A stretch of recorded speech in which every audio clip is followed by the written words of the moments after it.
আসসালামু আলাইকুম গাইস, কি অবস্থা সবার? আশা করি সবাই ভালো আছেন। তো আজকে আরেকটা ফোনের রিভিউ নিয়ে আসলাম। তো আজকের যে ফোনটা এটা হচ্ছে নাথিং ফোন 2A, যেটা মার্কেট প্রাইস আছে 43,000। যাদের বাজেট 40 থেকে 45,000, যাদের নাথিং ফোন যাদের পছন্দ এরকম মানে আগে থেকেই চিন্তা ভাবনা করে রাখছেন যে নাথিং ফোন নিব, তো এই ফোনটা দেখতে পারেন। তো এই ফোনের পুরো রিভিউ আজকে আমি দেব, যে ফোনটা কেমন, মানে কেমনে কোন কন্ডিশনে আছে। প্রথমে বলে নিই, এই ফোনটা হচ্ছে 2024-এর মার্চে এটা লঞ্চ করা হয়েছিল, নতুন ভার্সনের। এটা লেটেস্ট আপডেট 16-তে আসছিল, মার্চের 16-তে। যাই হোক, এখনও যারা আমার চ্যানেলটি সাবস্ক্রাইব করে নেই সাবস্ক্রাইব করে দেন, পাশে থাকা বেল আইকনটা অন করে দেন পরবর্তী ভিডিও পাওয়ার জন্য। তো এই ফোনটার প্রাইস হচ্ছে 43,000 টাকা। আর এই ফোনটি লঞ্চ করা হয়েছিল, রিলিজ করা হয়েছিল 2024-এর মার্চের 12 তারিখে। এটা অ্যান্ড্রয়েড 14 ভার্সনে আছে। আর এই ফোনটার ডিসপ্লে ক্যাপাসিটি 6.7, আর এটার ক্যামেরা হচ্ছে 50 মেগাপিক্সেল 2160 পিপিআই। তো এটা পুরো রিভিউ আপনাদেরকে আজকে দেব।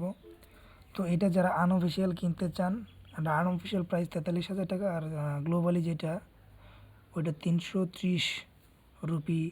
যাই হোক, আপনারা দেখে নেবেন। আর এটা তো লঞ্চ রেট বলেই দিলাম। আর এটা 2G 3G 4G 5G পর্যন্ত সাপোর্টেড। এটা স্পিড ডাইনামিক। আর এটা হোয়াইট হচ্ছে 190 গ্রাম। আর এটা ডুয়েল সিম ব্যবহার করা যাবে। Others IP54 chill LED lights on and the back, camera fill light, types AMOLED 1V colour. আর 100 ডিসপ্লে যেটা আছে এটা 120 হার্টসে রিফ্রেশ হবে, খুবই হাই কনফিগার। আর সাইজ হচ্ছে 6.7 ইঞ্চি 108.2 রিলিজিয়ন আছে 1080 থেকে 2422 পিক্সেল, 394 পিপিআই। আর প্রোটেকশন কার্নিং গরিলা গ্লাস 5 দেওয়া। আর এটা হচ্ছে চিপসেটের অনেক একটি হার্ড দেওয়া আছে। আর এটা ইন্টারনাল ব্রাউজার হচ্ছে 128 থেকে 256 পর্যন্ত। আর এটা র্যাম হয় 8/12। আর এটা ডুয়েল ক্যামেরা, যেটা আর কি মেইন ক্যামেরা 50 মেগাপিক্সেল 50 মেগাপিক্সেল।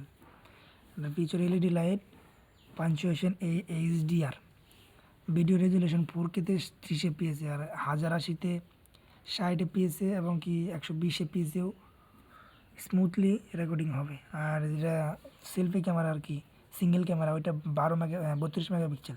আর ফিউচার হচ্ছে এইচডিআর। আর ভিডিও 1080 থেকে 30 FPS-এ।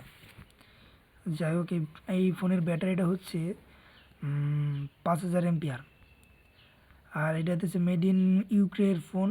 যাই হোক, আর এটা কোন কোন কালার আপনারা পাবেন, ব্ল্যাক, হোয়াইট আর হচ্ছে মিল্ক।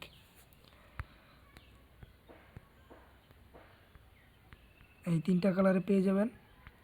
তো এই বাজেট যাদের মানে 40-এর উপরে, তারা এই ফোনটা চুজ করতে পারেন। আর এই ফোনটার ব্যাটারি যে রকম দেওয়া আছে, আলহামদুলিল্লাহ মোটামুটি আপনাদের একবার চার্জ দিলে অনায়াসে সারাদিন পার করতে পারবেন। রাফ ইউজ করলে তো ওটা অন্য সিস্টেম। আর এটার চার্জিং ওয়াট হচ্ছে 45 ওয়াট, যেটা খুবই হেল্পফুল। এটা হচ্ছে 50% চার্জ হয় 23 মিনিটে। আর 100% হইতে আপনাদের সর্বোচ্চ 1 ঘন্টা লাগবে।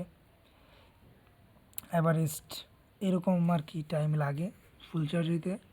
তো যাই হোক, ফোনটা দেখতে অনেক হেভি। তো আজকের ভিডিওটা এই পর্যন্তই। যারা এই ফোনের রিভিউ জানতে চেয়েছিলেন জানিয়ে দিলাম। আল্লাহ হাফেজ।